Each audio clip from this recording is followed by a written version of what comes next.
याद रखिएगा, मैं इशारे का इंतजार नहीं करता हूँ, नकीब साहब इशारा करे, कोई पर्चा दिखाए, कोई पैर खींचे। मैं बस आपको देख के गुफ्तगू करूंगा और आपके चेहरे ही से अंदाजा हो जाएगा, क्योंकि हम पलटते नहीं बेजान किताबों के वरक, हम वो पढ़ते हैं जो चेहरों पे लिखा होता है। आप अगर सुनेंगे तो इंशाअल्लाह गुफ्तगू होगी, और अगर आपको नींद लग जाएगी तो मुझे आपसे ज्यादा नींद लगी है। मैं कई दिन से मुसलसल जाग रहा हूँ। अल्लाह आपको सलामत रखे। मुबारकबाद के मुस्तहिक हैं अराकीन कमेटी बानियान जलसा, जिन्होंने इस अजीम महफिल को सजाया और हमें और आपको बैठ करके अल्लाह और उसके रसूल की बातें करने का मौका फराहम किया। उजाले अपनी यादों के हमारे साथ रहने दो, न जाने किस गली में जिंदगी की शाम हो जाए। अजीज़ाने मिल्लत इस्लामिया, दौरे हाजिर में हम अपने हालात से बहुत अच्छी तरह बाखबर हैं। हम किस डगर पे चल रहे हैं और हमें ज़माने ने धकेल के किस कोने में लाके खड़ा किया है, ये मज़ीद बताने की ज़रूरत नहीं है। यकीनन हिंदुस्तान के हालात से हर शख्स बाखबर है, हर फर्द बाखबर है, लेकिन आज ज़रूरत इस बात की है कि हम इस बात पे गौर करें कि आज ही हमारे हालात इस तरह से क्यों हो गए हैं, हमारी कंडीशन बद से बदतर क्यों होती चली जा रही है। तो मुझे एक शेर याद आ रहा है, वो कहा था किसी ने कि हुक्म कुरान अगर हमने बुलाया होता, ये ज़माना न ज़माने ने दिखाया होता। मज़ीज़ाने मिल्लत इस्लामिया, हमने अल्लाह और उसके रसूल के फरमान को पसे पुश्त डाल दिया है। इसी वजह से आज हम जलील होते जा रहे हैं। यही वजह है आज हमारे मकाम पे नाकाम और निकम्मे नजर आ रहे हैं। याद रखिएगा, अगर हमें आगे बढ़ना है तो हमें मदीने वाले मुस्तफ़ा के किरदार को अपनाना पड़ेगा। फुल एंड फाइनल हमें अल्लाह और उसके रसूल के फरमान को अपनी जिंदगी में मजबूती से लाजिम करना पड़ेगा। उसके अलावा कोई तावीज़, कोई डोरी तुम्हारी तकदीर नहीं बदल सकती है। अगर तकदीर बदल सकता है तो मुस्तफ़ा का निज़ाम बदल सकता है, हुजूर का निज़ाम बदल सकता है। यही मकसद जलसों का भी होता है। कई बार बैठ के होता, चलो भाई मौज आ गई, भाई मजा आ गया, बड़ी अच्छी आवाज थी, बड़ा अच्छा लहजा था। तकरीर में भी क्या हुआ यार, कुर्सी तोड़ गया मौलवी, बड़ी ताकतवर उसने तकरीर की है। कोई फायदा नहीं इस तरह की बातों से। बस इतनी बातें कर लेना। अगर सुबह तुमसे कोई पूछे रात कहाँ गए थे, जलसे में थे, क्या मिला, तो कम से कम इतनी तब्दीली तो आनी चाहिए। तुम इतना कह सको कि जलसे में जाने से पहले गाने सुनते थे, जब से जलसे से आए हैं मुस्तफ़ा की नातों के तराने सुन लगे। कम से कम इतनी तब्दीली तो आ जानी चाहिए, इतनी चेंजिंग जरूर आ जानी चाहिए। एक किसी लहजे, किसी आवाज, किसी अंदाज पर कुर्बान होने की जरूरत नहीं है, इसलिए कि लहजे हजारों आए और चले गए। कल भी मुस्तफ़ा का जिक्र बाकी था, आज भी मुस्तफ़ा का जिक्र बाकी है। हमारे जैसे कितने आएंगे, चले जाएंगे, क़यामत तक मदीने वाले का जिक्र बाकी रहेगा। हमें सिर्फ लहजों से प्यार नहीं, हमें सिर्फ अंदाज से प्यार नहीं, हमें प्यार है तो मदीने वाले की ज़ात से प्यार होना चाहिए, उनकी बातों से प्यार होना चाहिए। बहुत गौर करने वाली बात यह है, हम ज्यादातर अक्लमंदों में जाके पूछते हैं, भाई ये साइंटिस्ट है, अच्छी बात बताएगा, इसने BUMS किया कि इसका दिमाग तेज चलता होगा, या IAS है, इसके पास अक्ल खिरत की दुकान होगी। लेकिन कभी कलंदरों से भी बातें कर लिया करो, कभी उनके दीवानों से भी पूछ लिया करो। खुदा की कसम, जहाँ IAS IPS की ज़हनियत दम तोड़ देती है, वहां से मुस्तफ़ा के गुलामों का जहन आगाज करता है। जहाँ बड़े बड़े ऊंचों की परवाज जाके थक हार जाती है, वहां से मुस्तफा के गुलामों की परवाज बढ़ती है। आओ तुम्हें बताता चलो, दुनिया हैरत में परेशान है, सब तलाश कर रहे हैं कामयाबी का राज क्या है। लोग कहते हैं 500 रुपए लो और हमें दुआएं दे के चले जाओ, 1000 रुपए लो, दुआएं दे के चले जाओ। कहते मैं फला से मिला था, उससे भी दुआएं लेके आया हूँ, मैं फला से मिला था, उससे भी दुआएं लेके आया हूँ। कहता आज तक मुझे किसी ने हाथ उठा के बद्दुआएं नहीं दी। आज तुझे बताऊं दुआ किसे कहते हैं, बद्दुआ किसे कहते हैं। मैं मर्द कलंदर की चौखट पे बैठा था, जिसे दुनिया वैस मुस्तफा कहती है। मैंने भी कहा था जनाब ये तो बता दो दुआ किसे कहते हैं और बद्दुआ किसे कहते हैं। उन्होंने 2 बातों में बात खत्म की थी। कहा था मेरे लाल बात सुन, किसी का दिल तोड़ देना बद्दुआ होता है, किसी का दिल जोड़ देना दुआ होता है। हाँ, किसी का दिल तोड़ देना। नारे तकबीर, नारे रिसालत, मसला के आला हजरत, उलमा अहले सुन्नत, सैयदुल अंबिया कन्फरन।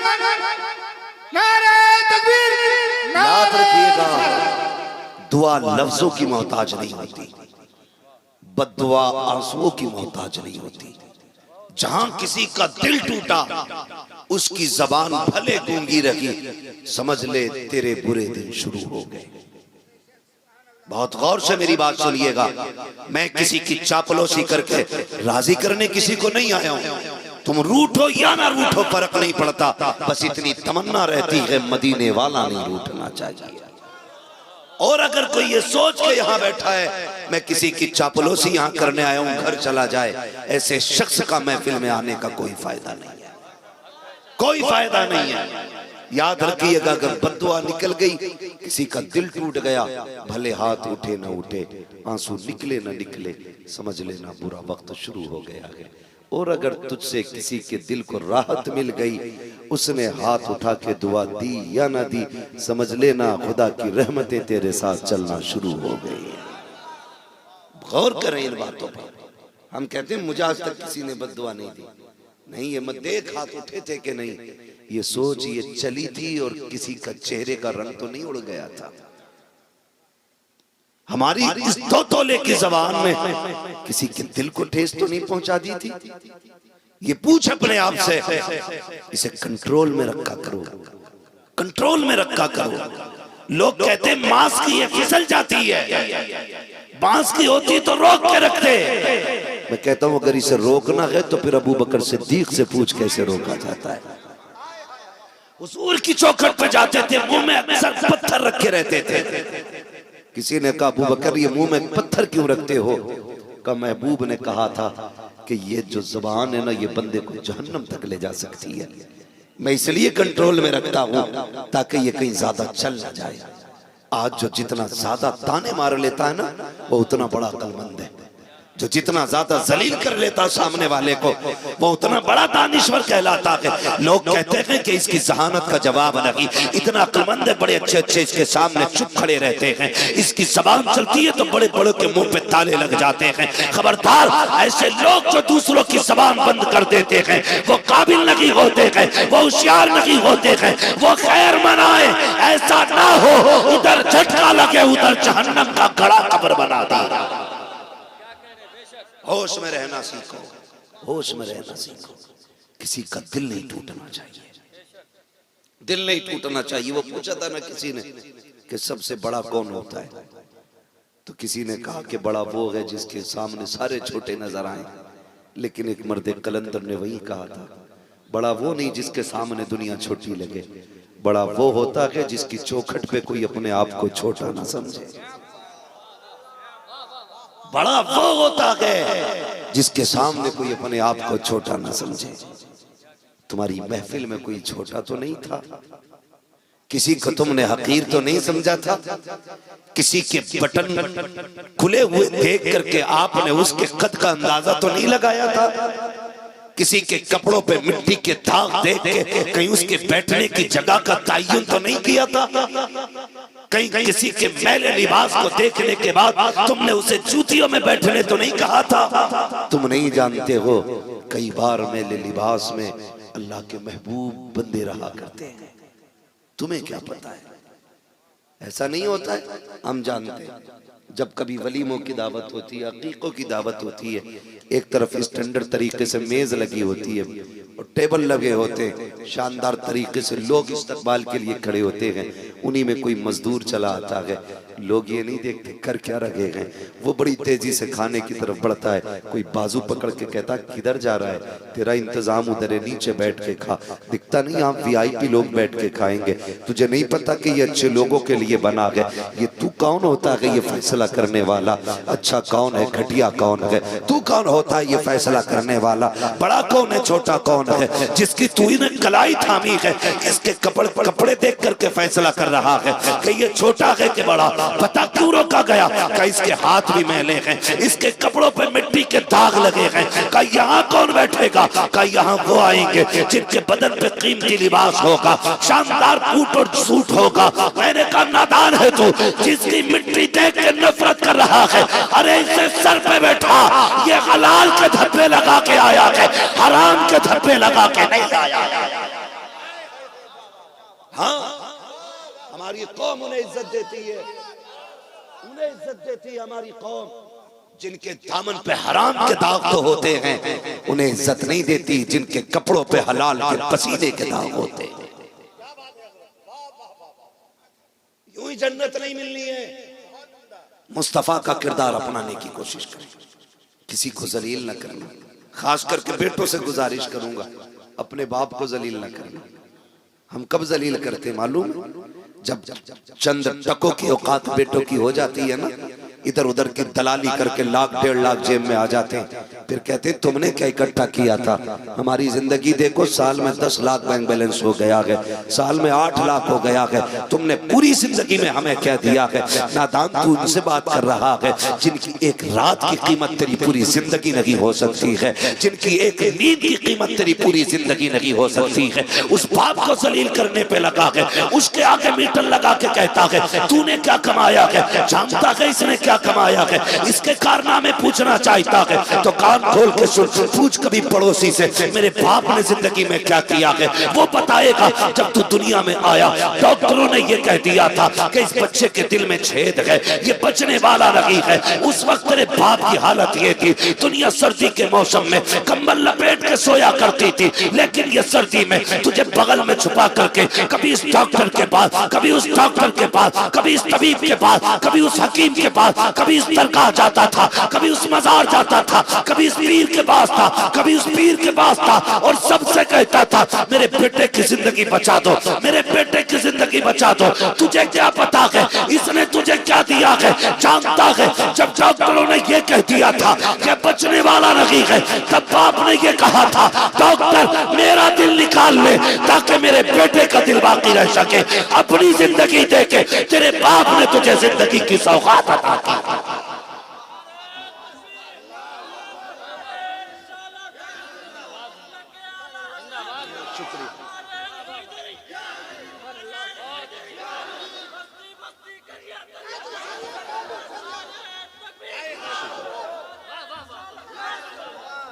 ओ भाई, हम अपने बाप का कद नापने चले, उससे कहते तूने क्या किया है, उससे पूछते हो तुम। कई बार ना तो बच्चे ये भी कह देते, नौजवानों मेरी बात बहुत गौर से सुनना, ये जुमले हमें जहन्नम तक लेके जाएंगे, जहन्नम तक लेके जाएंगे। तलवार का जख्म, तीर का जख्म ये आसानी से भर जाता है, लेकिन जबान का दिया हुआ जख्म नहीं भरता है। वो एक शेर में कहा गया था जराहतुस्सिनानी लहल तयाम वला यल्तामु मा जरहल लिसान। भाई तलवार का जख्म के लिए भराव हो सकता है, लेकिन जो जख्म जबान देती है उसके लिए कोई भराव नहीं, और ना ही कोई मरहम उसे ठीक कर सकता है। कैसे कह देते क्या किया तुमने? कहता पूरी जिंदगी रक्षा चलाया तुमने, हमें क्या दिया? एक छप्पर, 2 कमरों का मकान न दे सके। शर्म कर, अगर तेरा बाप लेटा है, इसने रक्षा चलाया, मजदूरी की है, इसने ईंटें कमर पे उठाई है ना, तू नहीं पता, तुझे नहीं पता इसने परदेश कितनी मुश्किल में काटा है। तू नहीं जानता है अपने बच्चों से जुदाई की एक रात की कीमत क्या गुजरी है इसकी। कहते थे क्या किया तुमने, क्या दिया तुमने? जब ये लेटा हो ना तो इसके तलवे चूमना। लोग कहते मेरे पीर का हाथ बड़ा मुलायम था, रूई जैसे हाथ थे। क्यों तुझे रूई वाले हाथों में करामत नजर आती है? सबसे बड़ी करामत तो बाप के हाथों के छालों में नजर आनी चाहिए। सबसे बड़ी करामत तुझे बाप के हाथों के छालों में नजर आनी चाहिए थी। अगर वो लेटा हो तो ये मत सोचना तूने रक्षा चलाया है, तूने ईंटें ढोई है, क्यों नहीं बना मिनिस्टर, क्यों नहीं बना तू कलेक्टर। ये मत कहना, तलवे चूमना, कहना बाप तेरा एहसान है, तूने पसीना बहा के हमें चटनी से खिलाई है, किसी का हक मार के हमें मुर्गों की हराम की नहीं खिलाई। इसलिए कि जो हराम के मुर्गे खिलाते हैं वो औलाद को जहन्नमी बना देते हैं, और जो हलाल की चटनी खिलाते हैं वो औलाद को जन्नती बना देते हैं। उसकी मजदूरी पे एतराज न करना, ताना मत देना उसे तूने क्या किया है। वो बाप है तुम्हारा, टूट जाया करो, उसके आगे झुक जाया करो। लोग समझते नहीं कि जिंदगी का मजा किस चीज में है। मजा किस चीज में? परदेश से आ रहा ना 10-5 लाख अकाउंट में डाल के, तो फिर तो ये आके सीधा अपने रूम में जाके बैठता है। अब्बा सही से नहीं मिलना है, ये चाहता अब्बा मिलने मुझसे रूम में आए। ये नहीं चाहता कि बाप के पास में जाके सलाम करूं। डायरेक्ट ऐसे जाके बैठता है जैसे इसने बाप को पाला है। तुझे नहीं पता कि सुकून कैसे मिलता है। ये लकू टको की औकात क्या है दौलत की। बड़े बड़ों की मिट्टी में मिला दी अल्लाह ने। अगर यकीन ना आता हो कब्रिस्तान जाके देख लो, टूटी हुई कब्रें, फेंके हुए कफन, गली हुई हड्डियां, गिरे हुए कब्रों के निशानात, ये तुम्हें बताएंगे इनके पास भी दौलतें थी, इनके नाम के भी सिक्के चलते थे, लेकिन मिट्टी के नीचे क्या है? लोग कब्रों के निशानात भूल गए हैं। इस पे ना इतराना, खुदा की कसम मैं तुम्हें बताना ये चाहता हूँ, ऐसे सुकून नहीं मिलता है। पैसे की कसरत आराम नहीं देती है। अगर आराम चाहते हो अपने बाप के पास बड़ा बन के ना जा, छोटा बन के चला जा। एयर कंडीशन कमरों में वो सुकून नहीं मिलता है जब बाप की जूतियों में बैठने से अल्लाह आराम अता फरमा दिया कर। हाँ, कयामत बर्पा होती है जब बाप नहीं होता है। मुश्किल होती है जिंदगी जब बाप नहीं होता है। हमें क्या पता, हमने तो होश संभाला तो बाप था, जवान हुए तो बाप था, शादी हो गई बाप था, बुढ़ापे को आगे बाप था। हमें क्या एहसास है? कभी उन बच्चों से पूछो जिनको बाप बचपन में छोड़ के चला जाता है कि जवानी कितनी मुश्किल से हाथ आती है। बाप के होते हुए 18 साल किधर गुजर गए पता ही नहीं चलता, और बाप चला जाए तो 10 साल हाथ नहीं आते, हाथ नहीं आते। बाप इतनी बड़ी दौलत है, इतनी बड़ी दौलत है, खुदा की कसम वो जिंदगी लौटा के औलाद पालता है, जिंदगी लौटा के औलाद पालता है। एयरपोर्ट पे खड़ा था, मैंने देखा वो जुदाई का मंजर। कोई परदेश जा रहा था, एयरपोर्ट पे मैंने अपनी आंखों से देखा बच्ची बार बार बाप से जुदा की जा रही थी, फिर दौड़ के लिपट जाती थी जाकर के। खुदा की कसम ऐसा लग रहा था अगर जनाजा किसी को देखना है तो परदेश जाते हुए बाप को आकर के एयरपोर्ट पे देखे। जनाजे की रुखसती पे जैसे लोग रोया करते हैं, वैसे बाप की रुखसती पे परदेश जाते वक्त औलाद रोया करती है। पूछते हो क्या किया बाप ने? अरे पूरी जिंदगी लगा देता है औलाद पे, वो पूरी जिंदगी। हमने क्या दिया बदले में? लानतें, गालियां, धक्के और बची कुची उसकी जिंदगी के पिछले दिनों के उसको ताने दे दे करके हम मार देते। नहीं, बाप के आगे जुबान नहीं खोलनी है, नहीं खोलनी है बाप के आगे जुबान। गूंगे हो जाया करो, मत बोला करो बाप के आगे। खुदा की कसम तुम सोने में भी तोल दो ना अपने बाप को, फिर भी उसके रत जगों की कीमत नहीं दे सकते हो, नहीं दे सकते रत जगों की कीमत। बड़ा एहसान होता है एक बाप का, बहुत बड़ा एहसान होता है। बेपनाह कुर्बानियां देख करके औलाद को जवान करता है, और औलाद कहती तुमने मेरे लिए क्या किया? माँ कुछ कह देती है तो डांट के कहते हो मुंह बंद रखा कर, तेरी आवाज मुझे बुरी लगती है। होश के नाखून ले होश के, खुदा की रहमत को तू बुरी आवाज कहता है। जिस दिन ये सफेद कफन में लिपट के चले गए ना, तेरे कान तरस जाएंगे, तुझे इतनी मीठी आवाज नहीं मिलेगी, नहीं मिल सकती इतनी मीठी आवाज। माँ नहीं बोलती है, माँ के लहजे में जिब्रील बोला करता है। सिर्फ माँ नहीं बोलती है, माँ बोलती है ऐसा लगता है जैसे जन्नत से किसी के गुनगुनाने के तरानों की सदाएं आ रही है। तू कहता मुझे मजा नहीं आता, तेरी आवाज से नफरत है, जबान को ताला लगा। जिस आवाज को तू नफरत कह रहा है ये नकारा खुदा होती है। अगर ये बोलती है खुदा की रहमतें आती हैं, अगर ये मुस्कुराती है ऐसा लगता जन्नत की खिड़कियां खुल गई हो। अगर ये आंचल फैला देती है खुदा की कसम ऐसा लगता है कोई दुपट्टा नहीं, कोई कपड़ा नहीं, खुदा की रहमत का शामियाना हमारे सर पे आ गया। इनको कहते हो बंद रखा कर मुंह को। सच्ची बात करें और गौर से सुने मेरी बात। आज ना हम बीवी के लिए माँ बाप छोड़ देते, किसके लिए? डर के बोल रहे हो? जो शोहर में बीवियों के वो बोले, जो गुलाम है वो कतई ना बोले। आज बीवियों के लिए लोग माँ बाप छोड़ देते। वो कह देती है इसका मुंह अच्छा नहीं लग रहा है, इसकी खांसी अच्छी नहीं लग रही है, अजी जीने में मौज नहीं आ रही है, इनको अलग करो, अलग मकान में रहना है, इसकी खांसी की वजह से मुझे बेकरारी सी रहती है। कहता मैडम आपको परेशानी नहीं होने देंगे, बाप को भले कचड़े के ढेर में फेंक दें।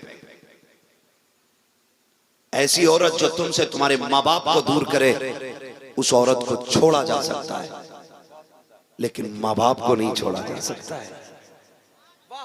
इसलिए कि जैसे कायनात में खुदा सिर्फ एक है ना, उसी तरह पैदा करने वाला बाप भी सिर्फ एक होता है। जिस तरह कायनात में खुदा एक है, उसी तरह अपने जिस्म से जन्म देने वाली माँ भी एक होती है। याद रखिएगा, बीवियां 1000 मिल सकती है, माँ बाप दोबारा नहीं मिल सकते। हाँ, मैं आपसे कहना यह चाहता हूं, किसी के कहने पे माँ बाप ना छोड़ना। बीवी को आए हुए कितने दिन हुए? जुम्मा 8 दिन। और माँ बाप ने तुझे कितने सालों से पाला है, भूल गए? भूल गए? तुम्हें याद नहीं रहा तो याद दिला दूं। जब तुम 3 साल के 5 साल के थे और तुम खेलते हुए दूर निकल जाते थे ना, तो ये माँ दरवाजे पे आ जाती थी और कोई ऐसा फर्द नहीं होता था जिससे पूछती नहीं थी, तुमने मेरा गुड्डू देखा हो तो बताओ, इधर मेरा कहीं भूरा हो तो बताओ, मेरा लाल इधर गुजरा हो तो बताओ। है कोई ऐसे शख्स जो गुजर गया और माँ ने पूछा ना हो? जब लोग ये कह के चले जाते कि मिला हमने नहीं देखा, फिर माँ दुपट्टा डाल के घर से निकल आती थी, एक एक कौना छानती थी, मेरा लाल कहाँ है, मेरा शहजादा कहाँ है। कितनी तलाश के बाद जब तुम मिलते थे, फिर उस वक्त माँ की मुस्कान देखने की होती थी। वो मारती भी थी तो प्यार से मारती थी, वो डांटती भी थी तो सीने से लगा के डांटती थी। अल्लाह अकबर, ऐसा प्यार करने वाला कहाँ से लाओगे? कहाँ से लाओगे इतनी चाहतें लुटाने वाला? हाँ हाँ, हम रातों के मुसाफिर हैं, अक्सर रातों में सफर होता है। मैंने चौक में किसी बेटे को खड़ा नहीं देखा जो ये कह देता बाप के इंतजार में खड़ा हूँ। मैंने सैकड़े बापों को देखा है जो चौक में खड़े थे, हमने कहा बैठो गाड़ी में, कहा नहीं नहीं हाफिज जी आप जाइए। मैंने कहा क्यों खड़े हो? कहा बेटा नहीं आया है इसलिए आके खड़ा हो गया हूँ ताकि बेटा आ जाए। अल्लाह अकबर, तुम काम से लेट आते हो तो बाप बिस्तर छोड़ के निकल आता है और रात के 3 बजे आते हो, पहली दस्तक दरवाजे पे होती है, दोबारा आवाज देने की जरूरत नहीं पड़ती, अंदर से माँ की आवाज आ जाती है, ठहर जा बेटे भी दरवाजा खोलती हो। कौन है जो तुम्हारे लिए रात भर जागेगा? कौन है जो माँ बाप के सिवा तुम्हारी राहें तकेगा? हाँ हाँ, आज माँ से ऊंचे लहजे में बात करते हो, बाप को चेहरा बिगाड़ के दिखाते हो, ओ होश के नाखून लो। अगर तुम रात में आते हो, माँ कहती है जल्दी खाना खा ले, अब तक मैंने तेरे बगैर खाना नहीं खाया है, कहते तू खा लिया कर, मुझे मेरा इंतजार न किया कर, तुम्हें होश नहीं है। आज माँ के तो इंतजार हो रहा है, जब तक तू आ नहीं जाता है माँ खाना नहीं खाती है। जिस दिन ये इंतकाल कर जाएगी तेरी मर्जी है, तू 3 बजे आना, 2 बजे आना, 4 बजे आना, किसी को दस्तरखान पे तेरा इंतजार नहीं होगा, कोई तेरी राह नहीं देखेगा, यहाँ तक कि तेरी अपनी बीवी भी चादर ओढ़ के सो जाएगी, सोचेगी आएगा तो खुद खा लेगा। कोई बेवकूफ तो नहीं है, कोई नादान तो नहीं है, ये सोच करके बीवियां भी सो जाती हैं। खुदा की कसम, जो तेरे बगैर न खा सकती है न सो सकती है दुनिया के अंदर, उस जात को सिर्फ वाहिद माँ कहा जाता है, माँ कहा जाता है। आज उन्हीं को जलील कर देते हो, बात बात में ताने दे देते हो। खुदा की कसम, माँ जैसी दौलत नहीं मिलने वाली, बाप जैसी शफकतों का पहाड़ नहीं मिलने वाला। इन दोनों जातों का जवाब नहीं है, इन दोनों जातों का जवाब नहीं है। कभी तेज लहजे में इनसे बात न करना, कभी अकड़ के गुस्से में इनसे बात न करना, कभी इन्हें गलत जवाब न देना। इनके आगे ऐसे खड़े रहा करो जैसे खादिम अपने आका के आगे खड़ा रहता है। तुम तो औलाद हो ना, हम तो बेटे हैं ना। एक शख्स एक पौधा भी आंगन में लगाता है, उम्मीद होती है कि जब ये बड़ा होगा इसके साए में बैठेंगे, हवाएं मिलेंगी, साया मिलेगा। अगर एक शख्स दरख्त भी इस नियत से लगाता है कि हमें साया मिलेगा, तो बाप औलाद को कितनी उम्मीदों से पालता होगा, कितनी आरज़ुओं से पालता होगा, कितने ख्वाब सजाए होंगे उसने बेटे के साथ। वो ये कहता नहीं होगा ये जवान होगा तो मेरी बुढ़ापे की लाठी बनेगा, ये मेरी कमजोरी के दौर में मेरी मजबूती और पावर बनेगा। ये नहीं सोचा होगा बाप ने? हाँ सोचता है हर बाप, लेकिन हमने नहीं सोचा कि इसने हमें अपने सहारे के लिए पाला है। लोग कहते हैं अब्बा लालच करता है तुमसे, तो क्या गलत करता अगर लालच भी करता है बाप? तो क्या गलत करता है वो अगर तुमसे कोई भलाई की उम्मीद भी रखता है? तो यार 4 दिन कुत्ते को रोटी खिला दो तो वो मालिक के सामने किसी को भौंकने नहीं देता। तुझे तो बचपन से उंगली पकड़ के चलना सिखाया है बाप ने। जब तेरे मुंह में दांत नहीं थे तो अपने मुंह से चबा के खिलाया है बाप ने। आज कहता है इन्हें लालच हो गया है। हाँ, इनका हक बनता है ये तुझसे लालच करे, इनका हक है ये तेरे साथ अपने मतलब की बात करें, इसलिए कि जब तू कुछ नहीं था उस वक्त तेरे लिए ये सब कुछ था। आज अगर ये कुछ नहीं रहे हैं तो तुझे सब कुछ बनना पड़ेगा इनके लिए। बड़ी दौलत होते माँ बाप, अल्लाह से दुआएं मांगा करो, मालिक हमारे माँ बाप को सलामत रखना। आमीन कह दें। बुरी लग रही है ना बातें? क्योंकि अक्सर 90% मुआशरा हमारा इस बीमारी का मरीज है, इसी बीमारी में मुब्तला है 90% मुआशरा। हालात देखे, दुआएं मांगा करो अल्लाह से किसी की मां ना जाए। तुम नहीं जानते हो माएँ चली जाती हैं तो जिंदगी कितनी अकेली होती है, कितनी तन्हा तन्हा हो जाती है जिंदगी, कितनी उदास हो जाती है जिंदगी। बेटा कह के दुनिया आवाज देगी लेकिन लहजे में माँ वाली शफकत नहीं दिखेगी। ये रहमतें तो खुदा ने सिर्फ माँ के लहजे में रखी हैं। और आज फिलिस्तीन के बच्चे, उससे पहले बर्मा की कहानी, उससे पहले कश्मीर की कहानी, ऐसी कितनी दास्तानें हैं जो हमें रिश्तों का एहसास दिलाती है, जो हमें रिश्तों का एहसास दिलाती है। एक बच्ची ने एक दिन फोन करके कहा था कभी इस मौजू पे भी बात कर, लोग दूसरी शादी बड़ी जल्दी कर लेते। मैंने कहा फिर क्या परेशानी है, जब शरीयत ने हक दिया दूसरे निकाह का तो बेटी तुझे क्या एतराज है? उसने कहा बात ये नहीं, एतराज दूसरी और तीसरे निकाह से नहीं है।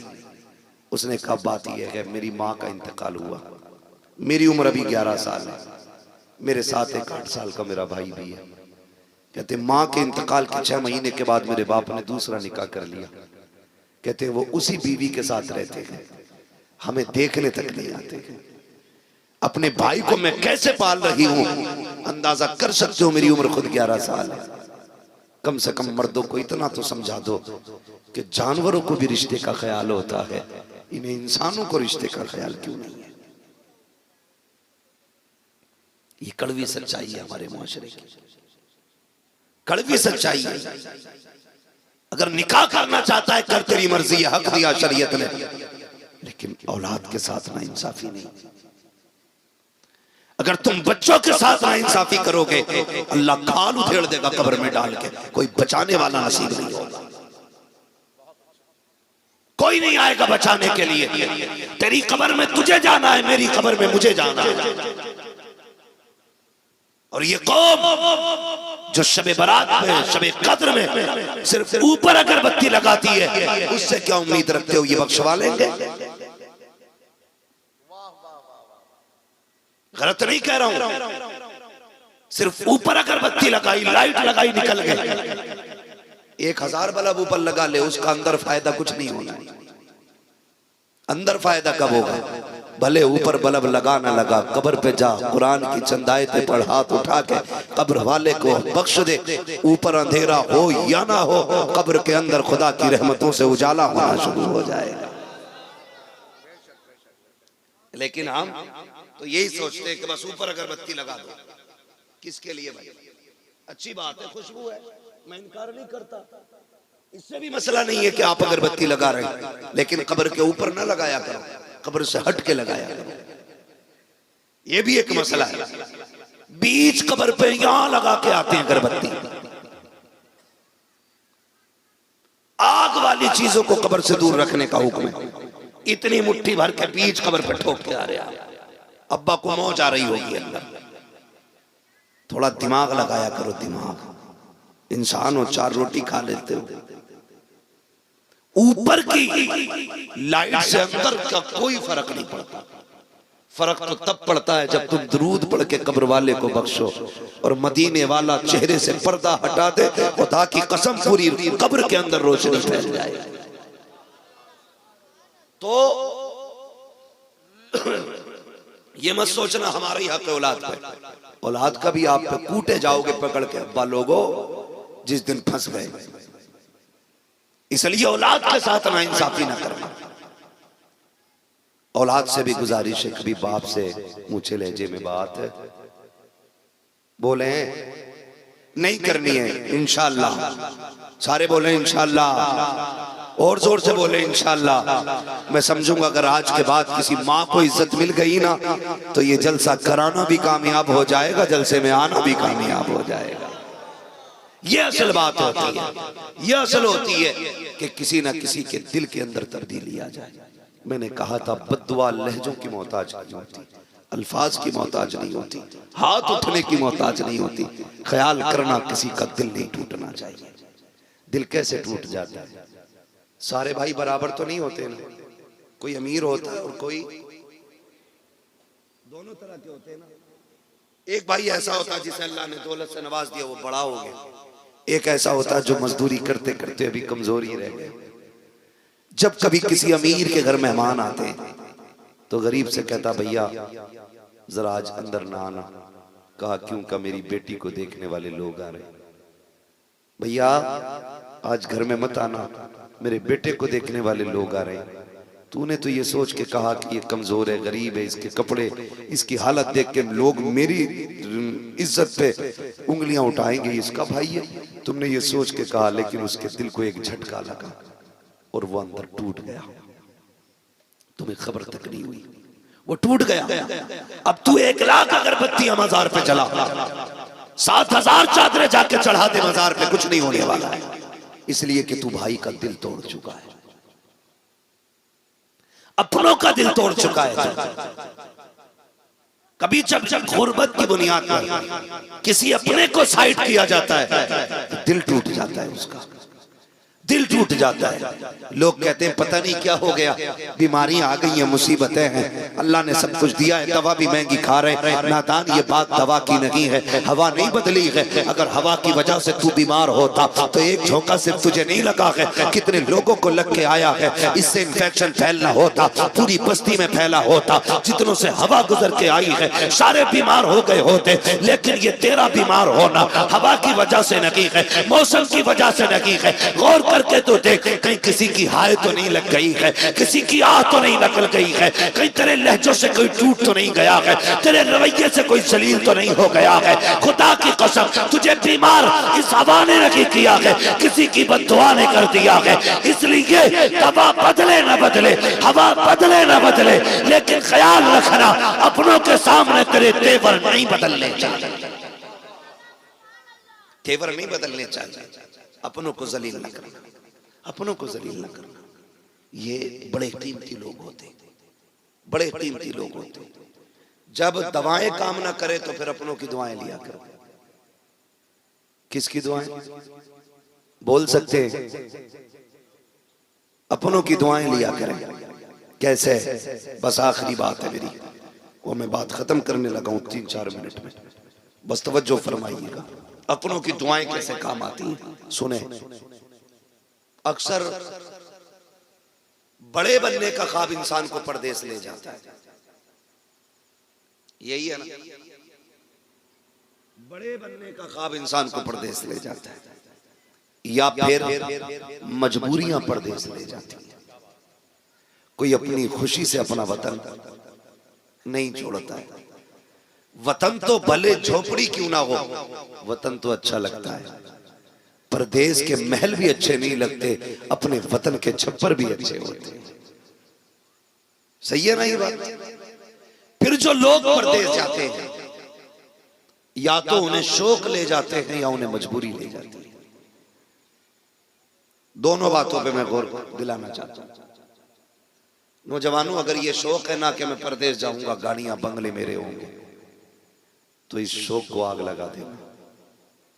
इसलिए कि जब तुम 10 साल के बाद पलट के आओगे ना, तो जो तुम्हारे बचपन के यार होंगे वो बूढ़े हो चुके होंगे, जो तुम्हारी गलियां कच्ची थी वो पक्की हो चुकी होंगी, जो दरख्त जवान थे वो बूढ़े हो गए होंगे, और कितने ऐसे रिश्तेदार होंगे जो कब्रिस्तान जा चुके होंगे। तुम्हारी दौलत ना पुरानी गलियां ला सकती है, ना पुराने यार ला सकती है, ना पुराना दौर ला सकती है, ना गुजरे हुए माँ बाप के साथ के पल और लम्हे ला सकती है। ये गाड़ी, ये महल, ये शोहरत, ये पिछला वक्त नहीं देंगे, पिछला वक्त नहीं देंगे। खुदा तौफीक देना तो चटनी से खा लेना, अपनों के बीच में रह लेना। इसलिए कि अगर परदेश के दुख लगे हो तो मुर्गा ताकत नहीं देता, और अगर अपने वतन के सुख हो तो चटनी में अल्लाह बरकत अता फरमा दिया करता है। कभी मत जाना भूल करके भी परदेश, कभी मत जाना। ये होती है शौक की बात, परदेश जाओ। एक होती है मजबूरी, बहन जवान हो गई, भाई को परदेश जाना है, बेटी जवान होने लगी, बाप को परदेश जाना है। क्यों? क्योंकि ये कौम के अंदर ऐसे कुत्ते पल रहे हैं, उस वक्त तक किसी की बेटी कबूल नहीं करते जब तक इन कुत्तों को 10 लाख का टुकड़ा न पड़ जाए। ऐसे भी जलील समाज में, ऐसे लोगों के लिए मेरे पास कोई शराफत का जुमला नहीं। उससे बड़ा बदबख्त कुत्ता जलील कौन होगा जो बेटी के साथ 10 लाख के पैकेज का भी सवाल करता हो। जिस दिन अपने आंगन में बेटी आएगी ना, तब पता चलेगा। जिस दिन तुम अपनी बेटी रुखसत करोगे तब एहसास होगा बेटी क्या होती है। मैं कहता हूं जिसने बेटी दे दी उसने सब कुछ दे दिया। जिसने बेटी दे दी उसने सब कुछ दे दिया। वो सब कुछ दे चुका जो बेटी दे चुका है। इसलिए अब किसी को मजबूर ना करना कि वो बेटी के साथ उसके खर्चे के 10 लाख भी दे, सोने के लिए बेड भी दे, खाने के लिए बर्तन भी दे, पहनने के लिए कपड़े भी दे, और रहने के लिए घर के अंदर फर्नीचर और इंतजाम भी कराए। ऐसा कभी ना करना। अल्लाह से बस इतनी दुआ करना, मालिक नेक सीरत नेक सूरत बीवी अता फरमा। जिसे नेक सीरत बीवी मिल जाए वो सबसे बड़ा धनी आदमी होता है, सबसे बड़ा खुशनसीब है वो जिसे नेक सीरत बीवी मिल जाए। तवज्जो है मैं जो कह रहा था आपसे? मैंने ये कहा था कि रिश्तों को तोड़ देते हैं हम लोग, गरीबी हमें अपनों से दूर करने का सबब बना लेते हैं हम लोग, गलत सोचते हैं। खुदा की कसम, कमजोर को सीने से लगाने का नाम जो है ना वो जन्नत में जाने का टिकट है। गरीबों को निभा जाने का नाम जन्नत में जाने का टिकट है। इसका मतलब ये नहीं है रब ने आपको 4 पैसे दे दिए तो किसी का दिल तोड़ दे, किसी को जलील करे। हाँ, मैंने जो आयत करीमा पढ़ी थी, लक़द काना लकुम फ़ी रसूलिल्लाहि उस्वतुन हसना, मेरे महबूब की जिंदगी आपके लिए बेहतरीन नमूना है। हुजूर के किरदार को अपनाने की कोशिश करें, हुजूर के दिए हुए दीन को अपनाने की कोशिश करें जो दीन मुस्तफ़ा ने हमें अता किया है। कोशिश ये करें उस दीन पे हम मजबूती से अमल करेंगे, अपनों के रिश्ते निभाएंगे, अपने लोगों को राजी करेंगे और किसी को भी कोई घमंड नहीं देंगे। मैं बात कर रहा था, बंदा परदेश गया कमाने के लिए, जब परदेश गया ना उसको बीमारी लग गई, चेकअप करने के बाद पता चला उसको कैंसर हो गया है। जब कैंसर की बात सुनी, इलाज के लिए हॉस्पिटल गया, डॉक्टरों ने जब चेकअप किया कहने लगे कैंसर लास्ट स्टेज में है, अब बचने का कोई रास्ता नहीं है, अब दवा काम नहीं करेगी, अगर काम आएगी तो किसी वली की दुआ काम आ सकती है, किसी बुजुर्ग के जुमले काम आ जाएंगे। गया अल्लाह वाले के पास, हम मौत के मुंह में हूँ, बताइए क्या किया जाए। डॉक्टरों ने लाइलाज कर दिया है। कहने लगे कहाँ का रहने वाला है? कहा फला मुल्क का। कहा क्या बात है? कहा कैंसर है, डॉक्टर कहते मरने वाला है। उसने कहा परेशान क्यों होता है, अपने मुल्क वापस चला जा। कहा करना क्या है? कहा 3 महीने अपने रिश्तेदारों को रोटियां खिला, दावतें करके खिला, उनको 3 महीने तक खिला, फिर वापस आना। उसने कहा डॉक्टर कह चुके हैं 1.5 महीने में खत्म हो जाएगा। उसने कहा क्या जानता है, ये डॉक्टर तो पागल होते हैं, जिंदगी देने वाले डॉक्टर नहीं होते हैं, जिंदगी देने वाला खुदा हुआ करता है। खुदा होता है आया अपने वतन, खिलाया रिश्तेदारों को, 3 महीने के बाद गया, चेकअप कराया, कोई बीमारी नहीं थी। डॉक्टर कहने लगे ये इलाज कैसा हुआ? उसने कहा था खुदा की कसम तुम्हारे पास इसका कोई इलाज ना था, इसका इलाज मदीने वाले मुस्तफा की हदीसों से हो गया।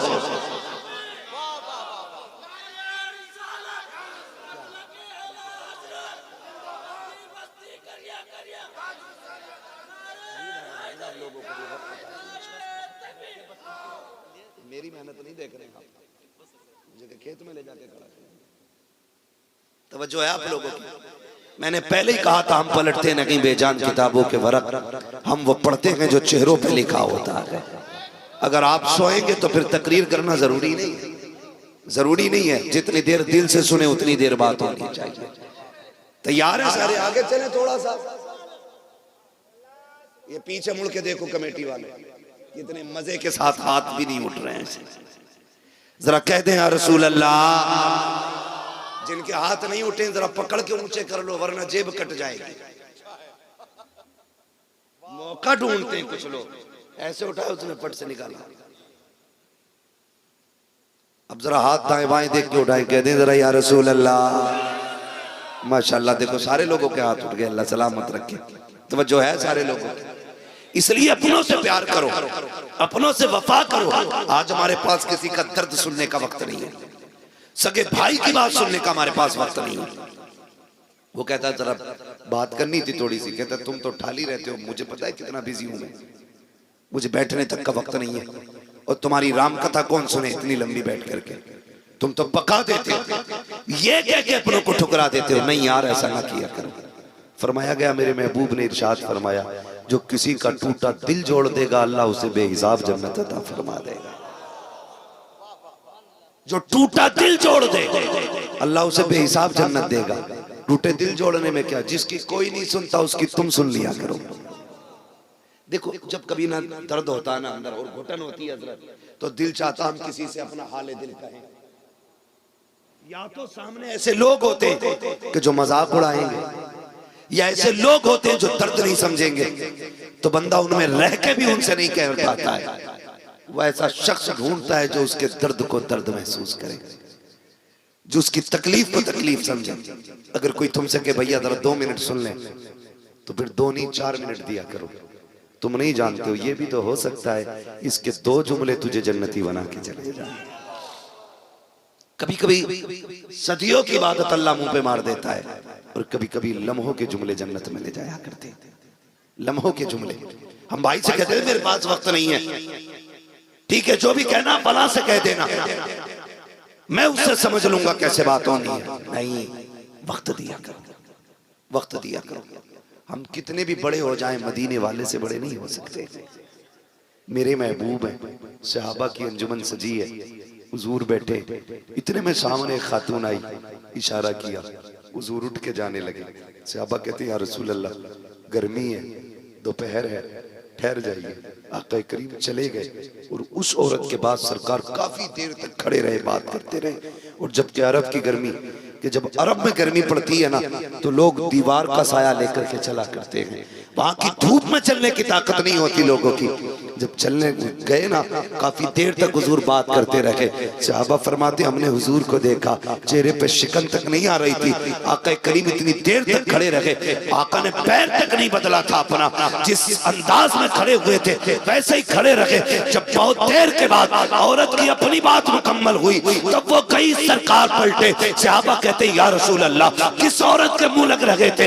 इसको तो मक्के में पागल कहा जाता है, इसे कोई मुंह नहीं लगाता है, इसे कोई शहर के अंदर अक्लमंद नहीं मानता है। सारा वक्त आपने इतना कीमती उसको दे दिया। मेरे नबी ने कहा था चुप हो जाओ, जिसे कोई मुंह से नहीं लगाता है उसे मुंह से लगाने के लिए आमीना का लाल आया।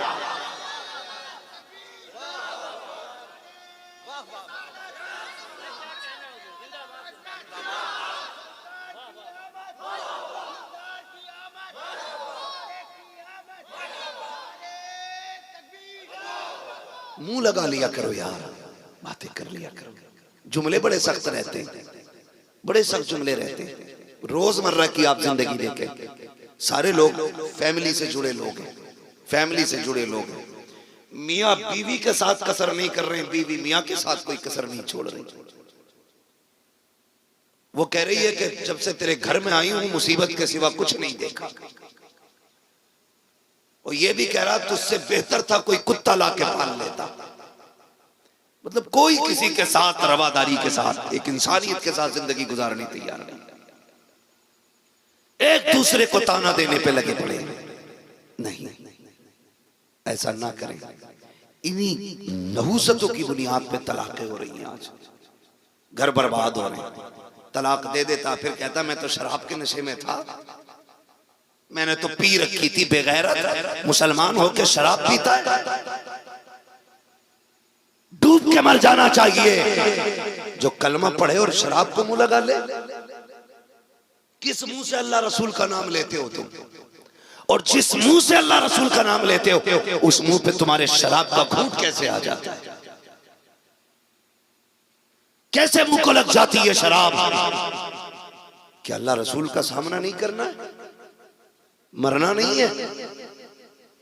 जो शराबी होगा ना और बिना तौबा किए मर जाएगा, कब्र में पहुंचेगा, इतनी सख्त प्यास लगेगी, अल्लाह ताला तश चिल्लाएगा, इतना प्यासा होगा कि उसकी जबान प्यास से लटक जाएगी। आका करीम ने फरमाया जब वो पानी मांगेगा उसे जहन्नम के बिच्छुओं के डंक का जहर लाके दिया जाएगा, और ऐसा खोलता हुआ जहर होगा कि जैसे वो प्याला दिया जाएगा, प्यास की शिद्दत इतनी होगी कि वो मुंह के करीब आने वाला होगा। उसकी गर्मी से, उसकी भाप से होठ जल करके नीचे तक लटक जाएगा, ऊपर का होठ जल के माथे के ऊपर चला जाएगा।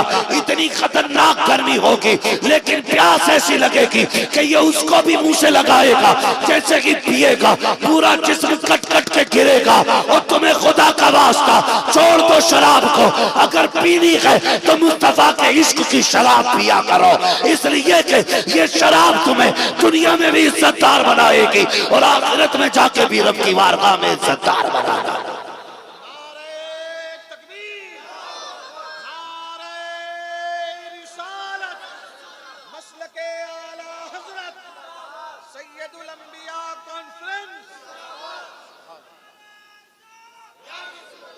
नहीं मेरे नौजवानों, मत जाना इसके करीब, मत पीना। तुम हुजूर के गुलाम हो, तुम मुस्तफा के गुलाम हो, तुम वो हो जिनके लिए रब ने कौसर का इंतजाम किया है। तुम तो वो हो जिनके लिए जन्नत में नहरें निकाली गई हैं। तुम तो वो हो जिनके लिए शराब तहूर का इंतजाम किया गया। तुम अपने रब की मशीयत को समझो। वो तो कहता मैंने तुम्हारे लिए शराब तहूर की नहर जारी की, तुम वो पीते हो जिसे पी के नाली में पड़े रहते हो। तुम वो पीते हो जिसे पीने के बाद खंजीर जैसी खसरतें आ जाती हैं। वो तो तुम्हें रोकता है, लेकिन तुम समझते क्यों नहीं अपने रब की मशीयत को? क्यों नहीं जानना चाहते तुम अपने हुदूद और अपने दायरों को और अपनी हद को तुम क्यों नहीं समझना चाहते? क्या ये गलत नहीं हो रहा है? शराब के पार्टी के नाम पे, शादी के नाम पे, यारों के नाम पे, महफिलों के नाम पे, बर्थडे के नाम पे शराब की बोतलें खोली जा रही है। हुजूर के गुलाम और नशे के करीब। अल्लाह की कसम खा के कहता हूं, उस क्वालिटी वाली आज शराब किसी मार्केट में नहीं है जो हुजूर के जमाने में शराब चलती थी। लेकिन जैसे ही मेरे नबी ने कहा लोगों शराब हराम कर दी गई है, तो जिनके होठों तक आ गए थे जाम उन्होंने तोड़ दिए थे। जिनके मुंह के अंदर शराब का घूंट था ना, ये नहीं सोचा था लाओ मुंह में आ गई है, हुजूर ने भी तो कहलवाया इसे तो पी ले जो है। नहीं, जैसी खबर आई शराब हराम कर दी गई है, तो जिनके मुंह में थी कुल्लियां कर दी, जिनके होठों पे थी जाम तोड़ दिए, जिनके मटकों में रखी थी लाके नालियों में। सहाबा फरमाते जिस दिन शराब की हुर्मत आई थी तो शराब नालियों में पानी की तरह बह रही थी। यहूद और नसारा ने आके कहा था आज ये शराब इतनी कीमती तुम पानी में क्यों बहा रहे हो? कहा हमारे नबी ने इसे हराम कह दिया है, इसलिए हम इसको पानी में बहा रहे हैं। कहा कितने बेवकूफ हो, इसे बेच दोगे इसका पैसा मिल जाएगा, बहाओ तो मत, नुकसान से बच जाओगे। सहाबा ने कहा खबरदार वो ज़बान न चलाना जिसे मुस्तफा नजर से गिरा दे। हम उसकी दौलत से भी नफरत करते हैं, उसकी मालियत से भी नफरत। तुम कैसे कहते हो गुलामी ये रसूल में मौत भी कबूल है? अगर ये दावा सच्चा है तो कभी शराब के करीब न जाना। वादा करें इंशाअल्लाह कभी नहीं जाएगा करीब। सारे वादा करें ताकि अगर कोई पीता भी हो तो वो राज रह जाए। ये नहीं कि जो वादा कर रहा उसमें पिए। मैं इसलिए कह रहा हूं ना पीने वाले भी वादा करें ताकि पीने वालों के राज पे पर्दा रह जाए। शराब तो कभी नहीं पिएंगे इंशाअल्लाह, कभी नहीं पिएंगे। अल्लाह हमारी नस्ल को इस मनहूस शय से दूर फरमा दे। इसने तबाह करके रख दिया हमारे माशरे को। तलाक दे देता, कहता रास्ता निकालो कोई। कहा क्यों? कितनी दी थी? 3। कैसे कि शराब के नशे में था। गधे तुझे ये भी पता कितनी दी थी और नशे में भी था? ये झूठ है। अगर इतना नशा था कि अकल जाती रही तो तुझे ये कैसे पता चला 3 दिए? या ये भी कैसे पता चला कि तुझे तलाक दी है? झूठ बोलते। ये नौबत इसलिए आ रही है क्योंकि हमने मुस्तफा का तरीका नहीं अपनाया।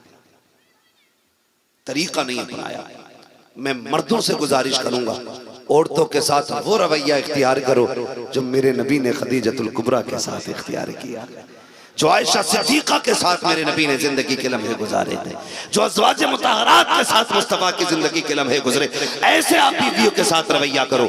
और बीवियों से गुजारिश करूंगा आप शोहरों के साथ ऐसे रहो जैसे खदीजा मेरे नबी के साथ रही है, फातिमा अली के साथ रही है।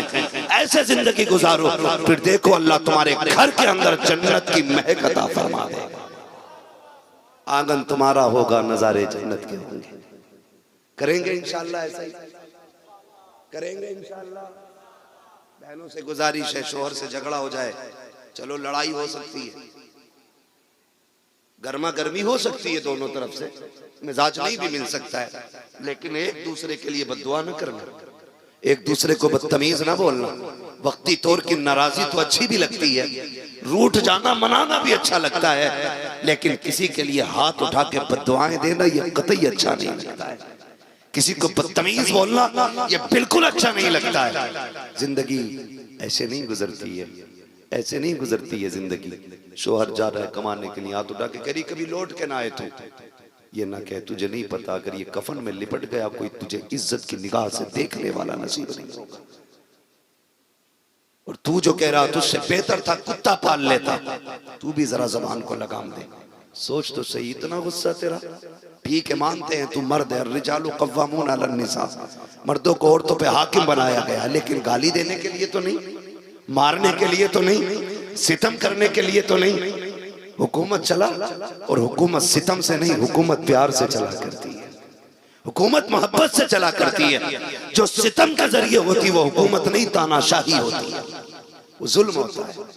आपको हुकूमत के लिए पैदा किया गया, तानाशाही के लिए नहीं। समझ गए मेरे जुमले? बुरी तो नहीं लग रही आपको? कभी ये सोच रहे हो ये मौलवी औरतों को सर पे बिठाने आया? नहीं, मैं चाहता हूं हर घर जन्नत का नमूना नजर आना चाहिए, हर घर से मुस्तफा के किरदार की महक आनी चाहिए, मेरी यही तमन्ना। तो आप भी ना ये ना कहा करो कि कुत्ता पालना बेहतर था तेरे नाम का। सुने जरा, आप जब सुबह उठते हो बिस्तर से कभी गौर भी किया करो यार। डायरेक्ट गुस्सा करना, गाली देना, मारना शुरू कर देते।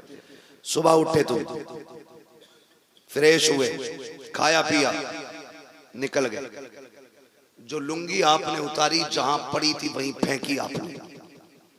रात के कपड़े आपने तय नहीं किए थे, आपने यूं उतार के यूं छोड़ दिए थे। आप जिस बिस्तर से उठे थे उसकी आपने चादर नहीं संभाली थी, जिस कंबल जिस रजाई को ओढ़ के आप लेटे थे आपने उसकी तय नहीं की थी। रात भर में जितना कचरा अपने कमरे में किया था आपने सफाई नहीं की थी। आप तो खुद साफ करके नाश्ता टेबल पर लगाता, खा पी के निकल गए। बताओ जब शाम को आए तो बिस्तर वैसे ही था जैसे छोड़ के गए थे? बोलो, कपड़े वहीं पड़े थे जहां तुमने छोड़े थे? आपके स्लीपर वैसे उल्टी सीधी पड़ी थी जैसे तुम छोड़ के गए थे? नहीं, जब आते हो तो बिस्तर करीने से लगा होता है, जो कपड़े तुमने फेंके थे वो साइड से रखे होते हैं, जो गंदगी तुम छोड़ के गए थे वो साफ हो गई है। ये किसने की है?